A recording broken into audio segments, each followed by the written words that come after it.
진짜 쉬운 진단 참여 방법을 알려드립니다. 첫 번째, 전화 참여. 02-325-8200번으로 전화하셔서 궁금하신 종목과 매수가, 비중을 말씀해주세요.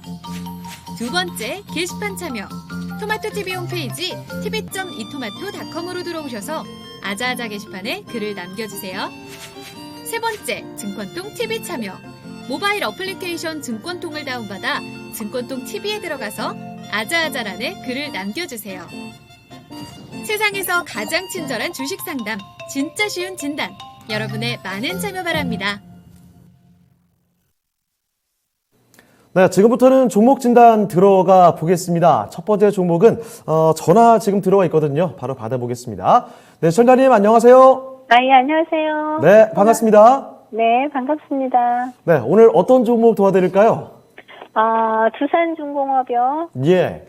네. 매수 가격하고, 네. 예, 2750원에 15%요. 2750원에 15%요? 네. 이거 매수하신 지는 얼마나 되셨을까요? 1월 3일 날이요. 지난 1월 달에. 네네. 예. 자, 2만 원대 진입하셨는데, 사실 그때도 좀 낮아진 가격대이긴 했습니다만, 지금 좀 더 내려왔어요. 네. 예, 17,000원대까지 좀 내려온 상황입니다. 주가가 사실, 지난해 나왔던 고점 대비하면은 상당히 많이 차이가 좀 납니다. 지금 수익을 좀 볼 수 있을 거라고 생각하고 들어오셨을 텐데, 주가 레벨이 조금 더 떨어지니까 약간 불안하신 모양이에요. 자, 어떤 점이 가장 궁금하십니까?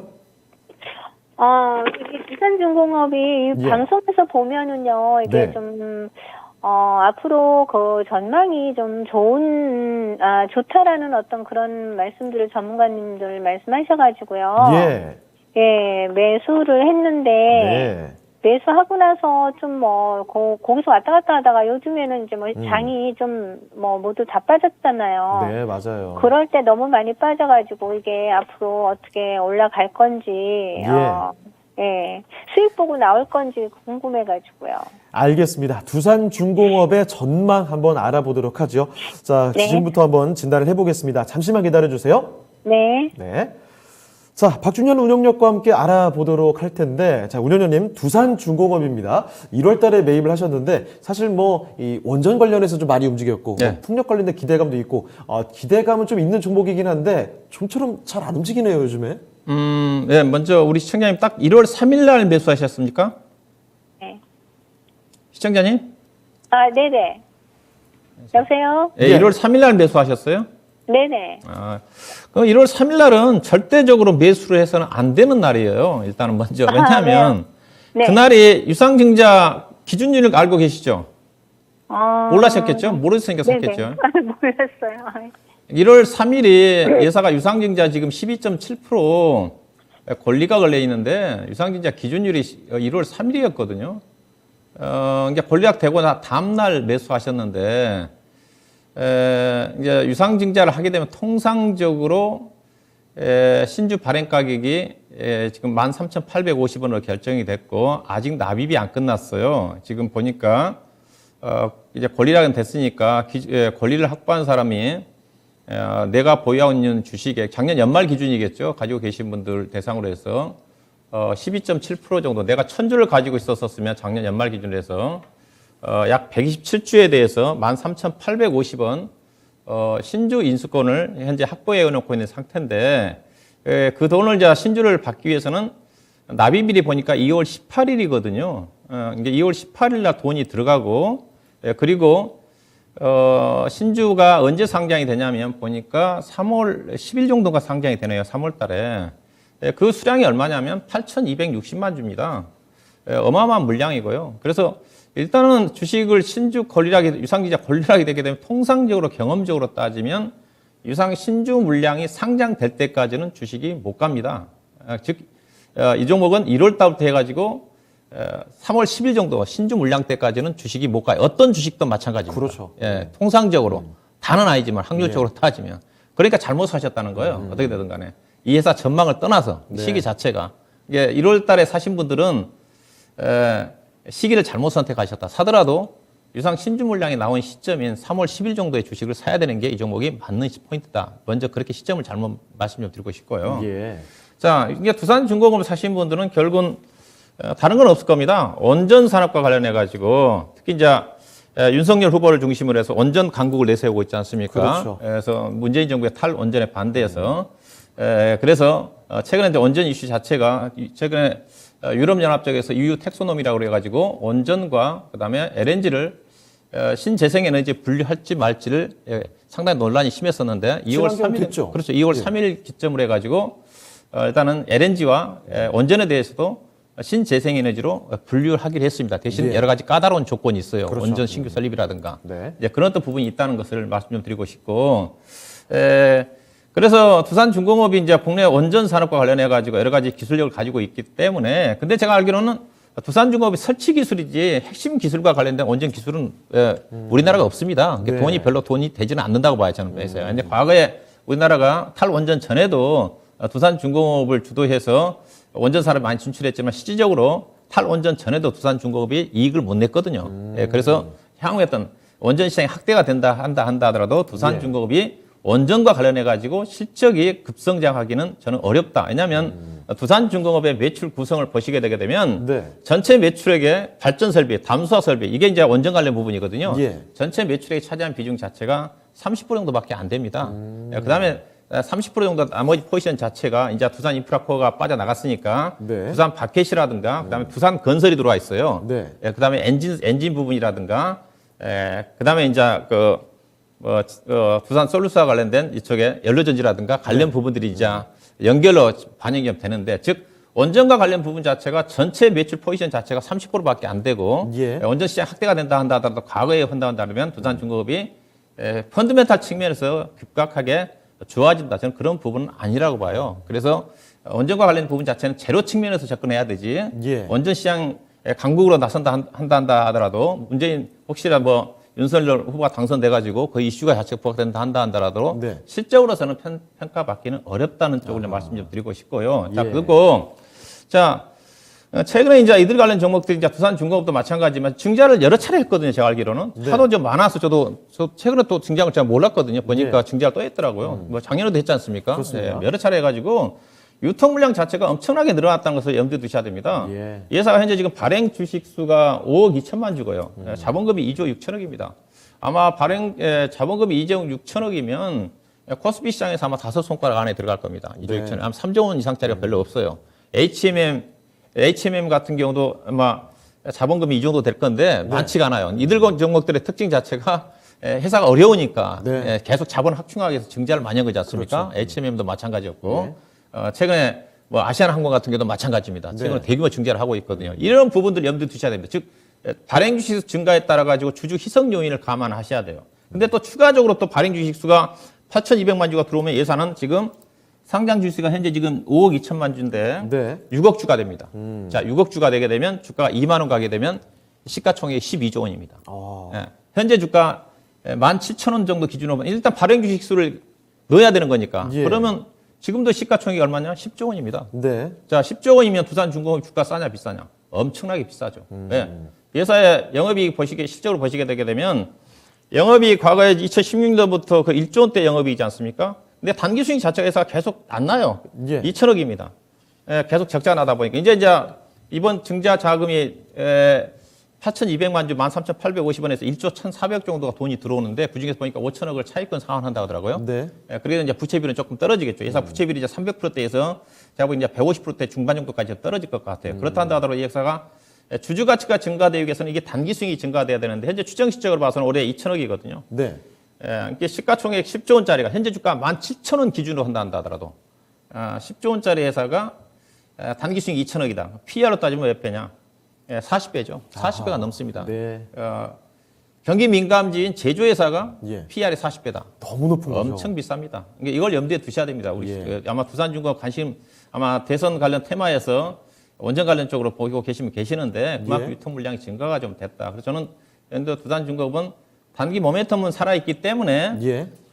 움직일 수 있게 되지만 저는 무조건 제 종목은 대선 전에 팔아야 된다. 기대감 좀 있을 때 한번 오르면 그렇죠. 그때 예. 파는 걸로. 대선 막판에 누가 되든 간에 누가 되든 간에 만약에 윤석열 후보가 되면 약간 긍정을 보일 수 있겠지만은 네. 만약에 이재명이라 된다 한다면 직격탄을 맞을 수가 있습니다. 직격탄은 아니다 한다 하더라도 현재 봐서는 이재명 후보는 신재생에너지 쪽이고 네. 물론 원전 부분 자체는 그래도 약간 문재인 정부의 어떤 온전을 유지하려고 하는 정책이기 때문에 네네. 그래서 저는 3월 10일 이전까지는 모멘텀이 부각될 수가 있겠지만은 개인적으로 2월 말 정도까지는 팔아야 되고 또 이 종목 신주 물량이 상장됐기 때문에 13,850원짜리가 8천만 주가 상장이 되거든요. 다는 안 나오겠지만은 예. 그래서 주가는 쉽지는 않다. 펀더멘탈상으로. 그래서 일단 기술적인 반등은 가능할 것 같은데 우리 시청자님이 이 종목에 대한 어떤 중장기적인 관점에서는 상당히 가져가서는 안 되는 주식이다. 그래서 저는 2만 원 정도까지 기술적 반등은 나온다 한다면 적극적으로 매도할 필요가 있지 않겠는가.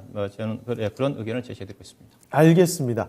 자, 소장님 뭐 아주 상세하게 좀 말씀을 해주셨는데 조금 아쉽겠지만 이 종목이 지금도 상당히 좀 비싸다는 거예요. 그래서 중장기로 볼 만한 종목은 아무래도 아니지 않나 이런 판단을 내려주셨고. 샀다라는 거예요? 예, 다시 한번 말씀해 주시겠어요? 제가 산 금액이 너무 비싸게 샀다라는 거예요? 네, 그래서 일단 매수하신 가격이 2만 원 조금 넘어서잖아요. 네. 예, 2만 원 부근까지 일단 반등이 최근에 좀 나오게 되면 그 정도에서는 빠져나오는 쪽이 더 나을 것 같다라고 해주셨네요. 2만 원 정도요? 예. 2만 원 정도. 그러면 그 대선 전까지 팔으라고 그랬는데요. 예. 2월 말까지 2만 원이 되든 안 되든 2월 말까지 가지고 있으면 될까요? 그러면? 기간을 완전히 특정하기 쉽지가 않죠. 저는 개인적으로 예. 대선 전에는 대선 전까지 가야 된다. 대선 이후에는 모멘텀이 꺾이기 때문에 정책 모멘텀 때문에 올라온 거고요. 그리고 네. 이제 보유하고 계신 분들한테 이제 이거 증자 왜냐면 작년도 증자 받으신 분 계시지 않습니까? 네네. 이런 분들은 증자를 받아야 되는데 일단 13,850원이 신주 발행 가격이기 때문에 네. 대신 그래 주가가 빠진 이유가 있습니다. 왜? 이 종목을 중장기 비전이 별로 안 좋으니까 신규 자금은 돈을 안 넣는 거예요. 네. 기존 보통주 내가 가지고 있는 주식을 팔아서 신주를 청약한 겁니다. 그래서 18일까지 아마 계속 물량이 나올 거예요. 네. 18일 청약일이니까 16일 정도까지. 그래서 보유하고 계신 분들은 신규 자금 투입보다는 그냥 팔아가지고 네. 신주가 어차피 싸니까 들어오는 물량만큼 팔아서 청약하는 전략은 가능하지 않겠다 봐야 될 것 같습니다. 네. 아무쪼록 이런 점 참고해 보시고 대선 전에 한번 승부수를 떼어보는 게 어떨까 싶네요. 다음에 또 궁금하시면 전화 주세요. 네네. 감사합니다. 네, 알겠습니다. 예, 수고하세요. 예. 자, 첫 번째 전화 종목 진단이었습니다. 두산중공업 살펴드렸네요. 자, 이렇게 두산중공업 첫 번째 종목 진단해봤고요. 두 번째 종목으로 가보겠습니다. 이번에는 유튜브 한번 보도록 하죠. 자, 유튜브에서 김용용 죽겠지님께서 남겨주신 종목입니다. 노랑풍선을 들고 계시네요. 여행주입니다. 15,800원에 15%.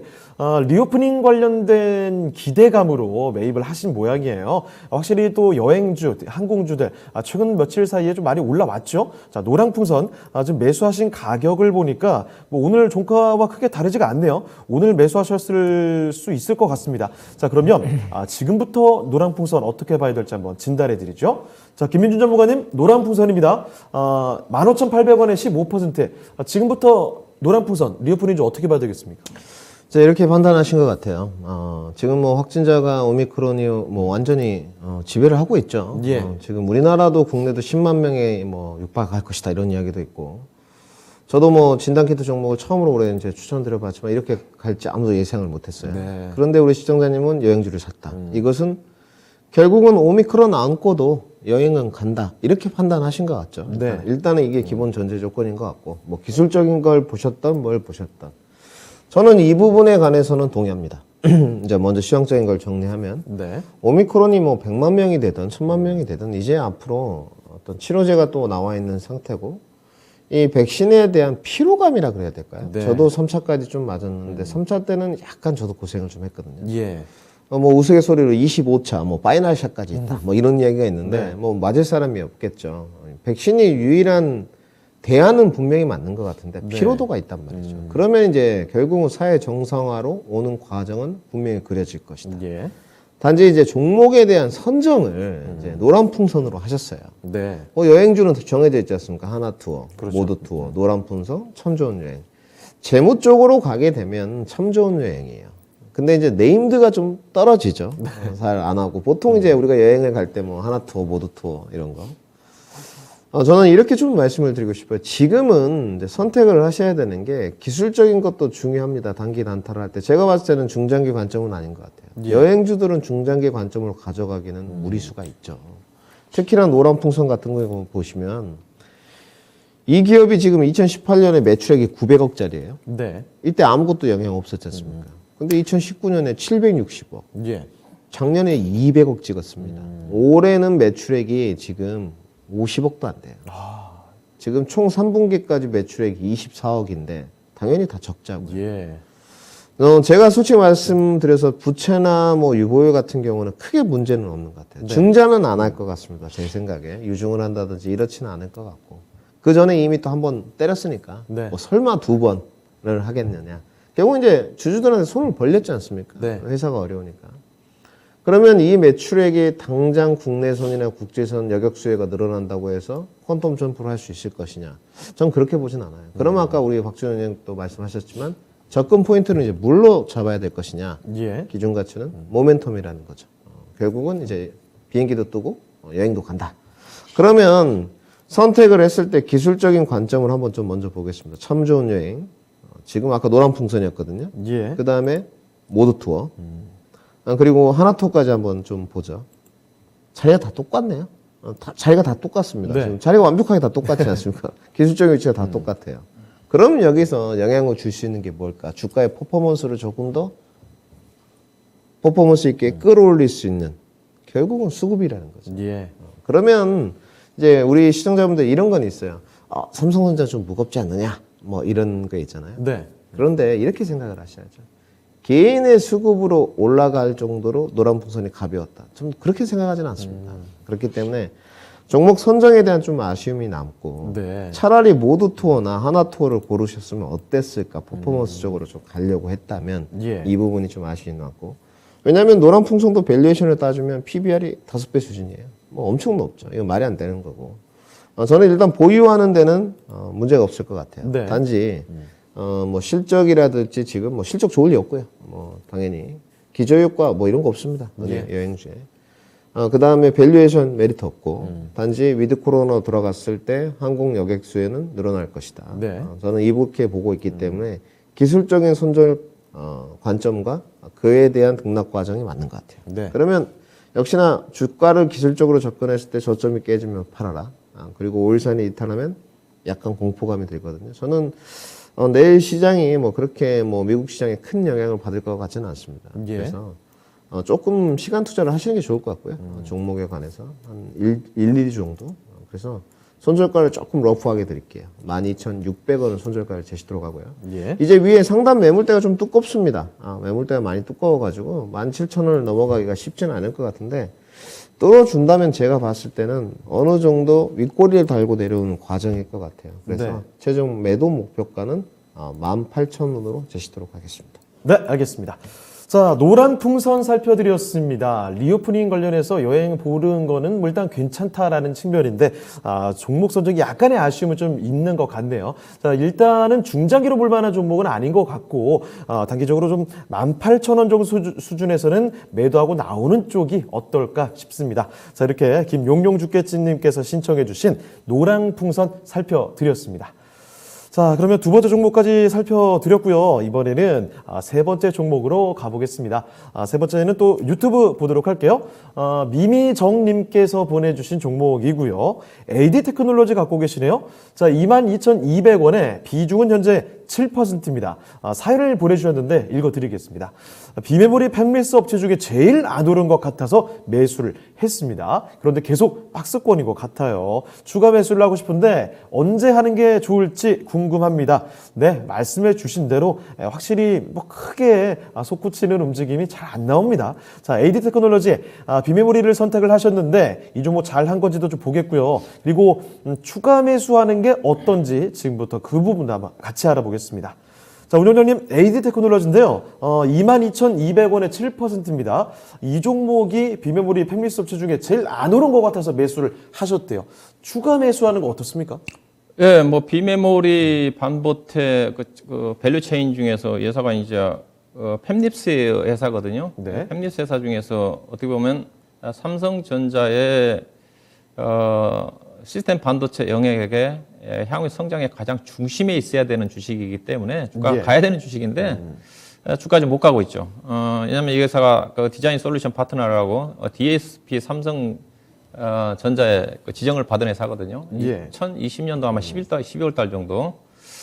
그러면 이제 작년도부터 조금 이제 그런 또 성과가 좀 기대를 했던 것 같은데 아직까지는 삼성전자의 이런 어떤 밸류체인 영역 쪽에서 적극적으로 삼성전자가 오더가 아직 안 떨어진 것 같아요. 근데 예사가 준비는 충분히 좀 하고 있다. 그렇게 봐야 될 것 같은데 주가가 지금 못 간 이유 자체가 예사가 최근에 지난주 아마 목요일 금요일 정도 실적 발표를 했어요. 먼저 발표를 했습니다.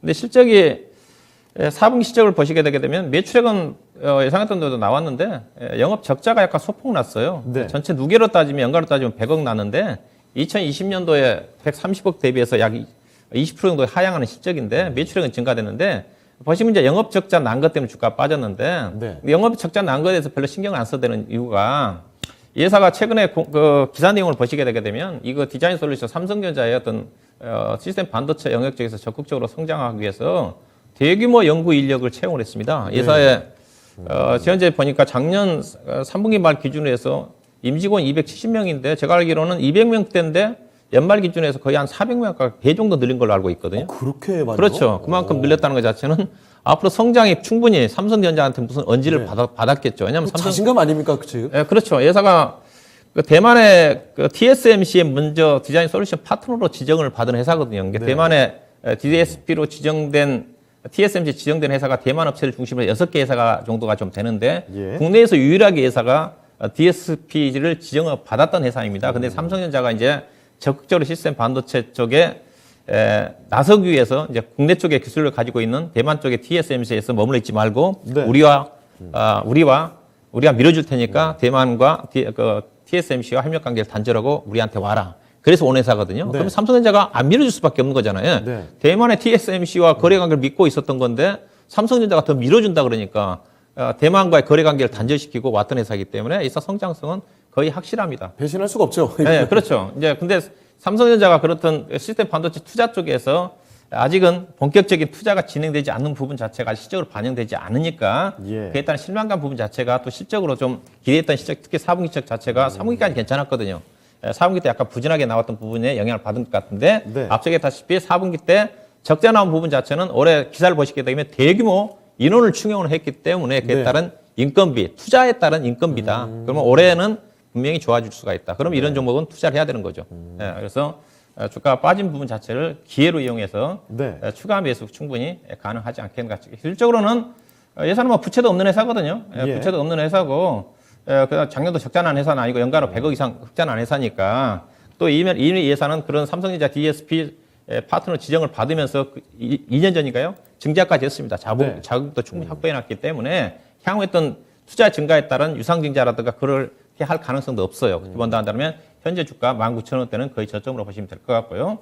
그래서 추가 매수 가능할 것 같고 이런 종목 중장기 투자가 가능할 것으로 봅니다. 일단 단기적으로는 19,000원에서 24,000원 등락 구간이니까 이 부분을 염두에 두시고 중장기적으로는 충분히 이 종목은 뭐 3만 원 이상까지 갈 수 있는 그런 기업 내용을 가지고 있는 규실력 있는 회사다 그렇게 보시면 될 것 같습니다. 네. 자, AD 테크놀로지의 경우에는 조금 더 길게 끌고 가도 괜찮은 종목이다라고 설명을 또 해주셨네요. 뭐 추가 매수를 여쭤보셨는데, 네, 가능할 것 같습니다. 추가 매수 충분히 가능하고 중장기로 끌고 갈 만한 종목이니까 좀 긍정적으로 봐도 된다라고 말씀을 전해주셨어요. 이런 점도 같이 감안을 해두시길 바랍니다. 자, 그러면 AD 테크놀로지 미미 정림의 종목이었죠? 살펴드렸으니까 많은 도움이 되셨길 바랍니다. 또 다음 종목으로 가볼 텐데 이번에는 전화 또 받아보겠습니다. 전화 한번 지금 바로 연결해 볼게요. 네, 선장님 안녕하세요. 안녕하세요. 네, 반갑습니다. 예, 반갑습니다. 네, 자 오늘 어떤 종목 고민하고 계세요? 대상. 대상이요? 예, 네, 매수가와 비중 말씀해 주시죠. 배속가는 22,500원. 예. 30%. 22,500원이면 이거 최근에 들어오신 겁니까? 예, 알겠습니다. 자, 대상 오늘 종가 22,850원인데, 자, 그럼 매수하신 지 얼마 안 되셨고, 어떤 점이 궁금하신 거예요? 한 상반기까지 들고 가려고 그러는데. 기간을 상반기 정도까지 다 끌고 가실 생각이시군요. 예, 네, 그 판단이 과연 옳은 판단일지, 그거 한번 확인해 보겠습니다. 예. 네. 자, 김민주 전문가님, 대상이십니다. 22,500원에 30%. 뭐 지금 뭐 종가 수준과 거의 다를 바가 없는데 상반기 내내 좀 끌고 갈 만한 종목입니까? 일단 종목 선정을 하셨는데 네. 그 종목 선정을 하신 거 보니까 구력은 좀 되신 것 같아요. 고민을 한 흔적이 여실히 좀 보이는데 예. 뭐라고 할까요? 우리 시청자님 제가 봤을 때 주식하신 좀 되셨거든요. 보니까 실적도 좀 본 것 같고 네. 기업의 어떤 밸류에이션도 좀 본 것 같고 자리도 좀 본 것 같아요. 네. 그러면 세 가지 보셨네요. 기술적인 거, 뭐 실적, 밸류 부분. 그러면 종목 선정은 괜찮았냐? 별로입니다. 아, 그래요? 네, 종목 선정은 좀 왜죠? 안타깝죠. 왜냐하면 지금 제가 봤던 시청자님 보니까 이 HTS를 다 보셨어요. 보셔가지고 추정 가이던스가 나와 있는 1분기 실적을 보고 상반기까지 한번 끌고 가보고 싶은 것 같아요. 그럼 주가가 지금 4분기 때 안 좋을 거라는 것을 알고 계실 거예요. 4분기 때 당연히 안 좋고 대상은 뭐 고추장, 된장 만드는 회사입니다. 조미료. 식품 회사니까. 네. 근데 이 생각까지 좀 하셨어야 되죠. 지금 시장이 과대 낙폭이었지 않습니까? 예. 그럼 과대 낙폭에 올라왔을 때 다른 섹터보다 대상이 많이 올랐었느냐? 그건 아니라는 거죠. 오늘 무거웠던 뭐 SK바이오팜도 12%씩 올랐는데 그렇진 않잖아요. 네. 그러면 대상이 굉장히 기업이 튼튼합니다. 이런 회사는 뭐 솔직히 말씀드려서 갖고 있는다고 손해 나진 않아요. 네. 주가는 이제 가치주거든요. 쉽게 말씀드려서 좋은 종목을 저가에 싸게 사서 높게만 팔면 돼요. 그러니까 시장님이 잘했는데 네. 이 과대 낙폭 구간에 굳이 대상을 지금 4분기 실적이 2월에 나오고 있는데 할 필요가 있었을까? 예. 그러면 투자 기간 우리 시청자님 현명하게 잘 말씀하셨죠. 나는 상반기까지 좀 보겠다. 그러면 이제 1분기 실적을 보겠다는 거거든요. 1분기 실적 가이던스가 잘 나와 있어요. 근데 문제는 그 가이던스는 추정치라는 거죠. 지금. 그리고 가장 문제가 되는 게 뭐냐면 자, 여기 주 원재료들이 다 수입합니다. 네. 그렇죠. 그러면 생각나는 게 두 가지죠. 해상 운임료. 예. 그 다음에 환율. 지금 둘 다 좋지 않죠. 맞아요. 지금 뭐 H&M의 주가들이 떨어지긴 했지만 그렇다고 해서 상하이 컨테이너 주스나 볼크슨 운임주스가 싼 편이냐? 최고 수준 계속 유지되잖아요. 그렇지 않죠. 영향을 받죠. 네. 당연히 영향을 받을 거고. 그 다음에 지금 환율도 어떻습니까? 1200의 등락 과정을 왔다 갔다 하고 있어요. 그러면 당연히 지금 수급이 굉장히 안 좋지 않습니까? 어차피 개인들은 지금 다 공포감이 있거든요. 저가 매수해서 다 단기 단타란 말이죠. 그러면 지금 수급 상황을 좀 우리 시청자님하고 같이 열어보죠. 주도권을 외국인이 쥐고 있단 말이죠. 예. 그 외인 수급이 이 종목에 과연 와 있느냐? 보면 답이 나와 있죠. 없죠. 네. 수급이 이번엔 형편없지 않습니까? 그러면 주가를 견인할 때 과대 낙폭 구간에서 리바운드 과정으로 지금 한 10%가 올라왔어요. 지금. 우리 시청자님 자리는 2만 원대 사신 못하고 21선에 약간 안착을 하고 61선 위로 올랐으니까 돌파를 약간 노린 것 같고 예. 흘러내려도 저점이 받치고 있을 것이다. 이렇게 판단한 것 같거든요. 해보시는 건 괜찮은 것 같아요. 제가는 주식 뭐 단기 단타 수도 없이 하고 뭐 오늘도 성적 좋았습니다만은 주식을 단기 단타 해가지고 집 사고 차 못 바꾼다고 보는 전문가 중에 하나예요. 뭐 좀 플렉스한 생활을 할 수 있죠. 네. 내 삼겹살 먹고 좀 한우 먹고 좋은 가방 사고 뭐 이건 가능해요. 근데 우리 시청자님 대상 같은 이제 좋은 기업을 사셨는데 상반기까지 좀 투자해 보고 싶다. 수익은 나실 것 같아요. 분명하게 안정적으로 수익은 좀 날 것 같은데 굳이 시청자님 정도 실력 되면 굳이 이거 할 필요 있을까? 저는 이런 생각을 솔직히 좀 갖고 있고. 예. 2월에 지금 뭐 준비되어 있는 거 우리 친환경 쪽에서 다 배제하고 뭐 IT 반도체 뭐 줄 서 있잖아요. 오늘 가는 것들 보면. 그래서 안정적인 기업 조금 더 찾는데 조금 더 수급과 매기가 오는 쪽으로 가셨으면 좋겠어요. 그래서 일단 잘 하셨고 목표가는 정해드리겠습니다. 목표가는 제가 봤을 때 무난하게 25,000원 정도까지는 이 주가는 가야 되고요. 네. 솔직히 25,000원도 더 가야 됩니다. 예. 더 가야 되는데 뭐 회상 운임료라든지 환율의 어떤 변동성이라든지 그리고 지금 지수 상태가 어떤 인기도를 다 반영했을 때 이 정도 선이면 10몇 프로 정도 치고 빠지고 다른 쪽으로 가셔도 우리 시청자님은 충분히 수익이 나실 것 같아요. 그래서 최종 매도 목표가는 25,000원, 손절가는 과감하게 저점 이탈 시 손절하는 걸로 26,600원 이탈 시 손절하는 걸로 하겠습니다. 네, 알겠습니다. 자, 청장님, 일단 대상, 나쁘지 않은 종목입니다. 그런데 상대적으로 더 매력적인 종목들이 있을 것 같네요. 자, 그래서 일단은 뭐 수익을 볼 수 있으니까 25,000원 정도가 됐을 때는 매도를 해보시고 다른 종목 한번 찾아보시면 어떨까 싶습니다. 답변 되셨습니까? 한 물어보시다. 예. 실적 발표는 언제쯤 하는 거야? 실적 발표 시기를 여쭤보신 것 같은데요. 4분기 실적 말씀이신가요? 4분기 말씀하시는 거죠? 예. 네. 4분기 실적은 모르겠습니다. 기업의 실적들은 원래 공시사항에 들어가서 이제 확인을 하는 건데 저도 뭐 요즘에 고추장 쪽은 관심이 없어가지고 제가 4분기 실적까지는 잘 모르겠습니다. 네.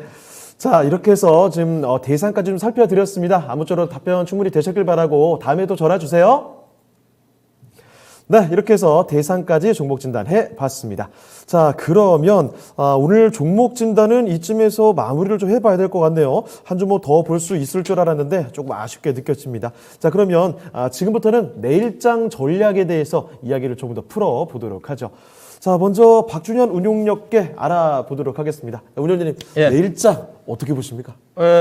일단은 시장 자체가 요즘 오늘도 상당히 좀 변동성이 있지 않습니까? 예, 변동성 흐름이 좀 전개되고 있는 쪽인데 예. 아침에 뭐 30포인트 넘게 상승했다가 마이너스까지 나왔으니까 네. 어제는 반대로 이제 아침에 빠졌다가 후장의 좀 강세 흐름으로 좀 끝났었는데 이게 자체가 다 외국인 선물 매매에 따른 그 등락이거든요. 그리고 시장의 내부적으로는 종목별 변동성이 상당히 큰데 LG 에너지 솔루션과 관련된 리밸리싱과 과정이 계속적으로 진행이 좀 되고 있는 거거든요. 네. 그만큼 지금 LG 에너지 솔루션 IPO가 1월 달부터 지금까지 영향을 미치고 있는 겁니다. 네. LG 에너지 솔루션을 사기 위해서 기관이라든가 외국인 투자가들이 지금 다른 여타 종목들을 뭐 파는 거거든요. 네. 대표적으로 LG 에너지 솔루션 약간 ETF 편입을 한다면 LG 에너지 솔루션이 시가총액 차지하는 비중이 계속 올라가니까 네. 상대적으로 비중이 줄어든 쪽은 삼성 SDI라든가 LG화학이라든가 이런 종목들이거든요. SK이노베이션 그런 종목들을 파는 거죠. 네. 그러다 보니까 특정 종목의 썰림 현상이 상당히 심합니다. 거래대금 자체가. 오늘 거래대금을 보시게 되면 요즘 거래대금 자체가 많이 줄었거든요. 네.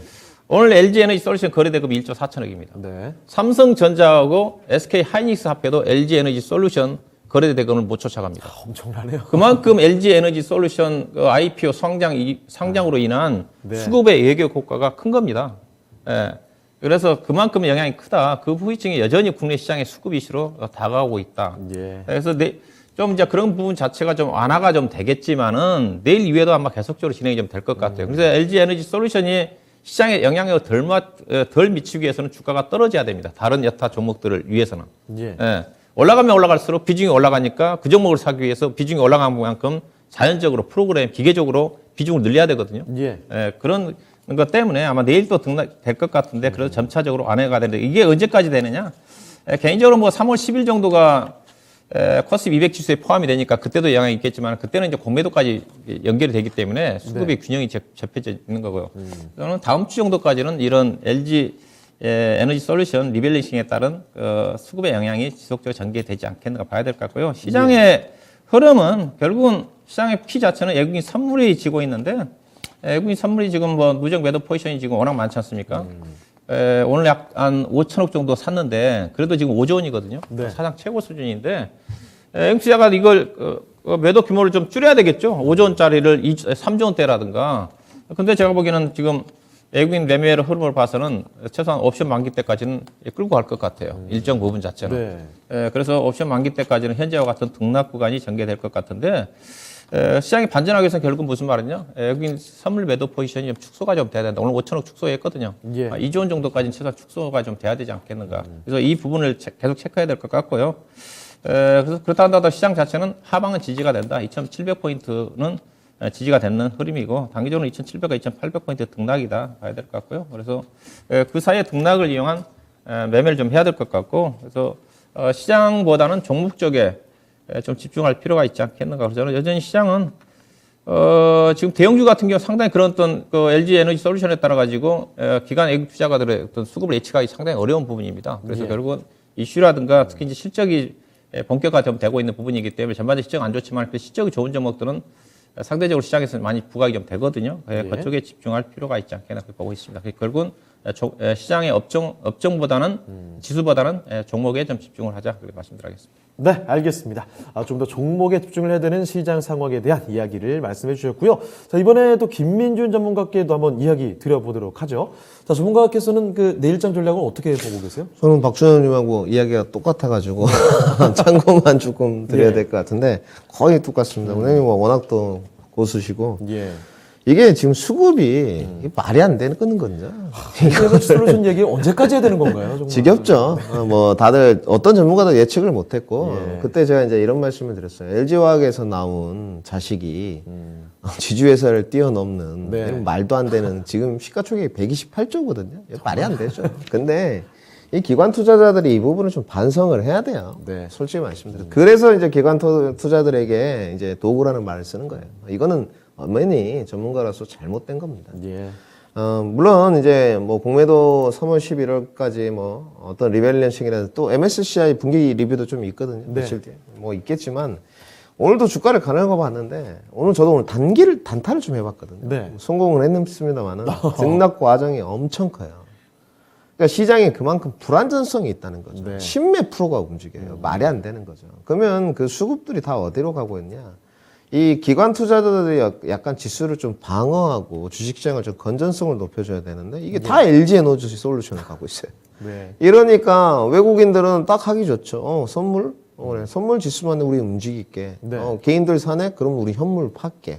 개인들이 오늘은 또 매도하네? 우리 현물 사줄게. 딱 이거거든요. 예. 그러다 보니까 답이 안 나오는 거고. 개인 투자자들이 요즘에 하는 거 보면은 딱 가는 수급이 정해져 있어요. 외국인하고 기관하고 계속 매도를 하고 있는데 2차 전지 쪽으로 가거든요. 오늘 올라간 것도 그랬었습니다. 네. 거꾸로 가고 있는 거죠.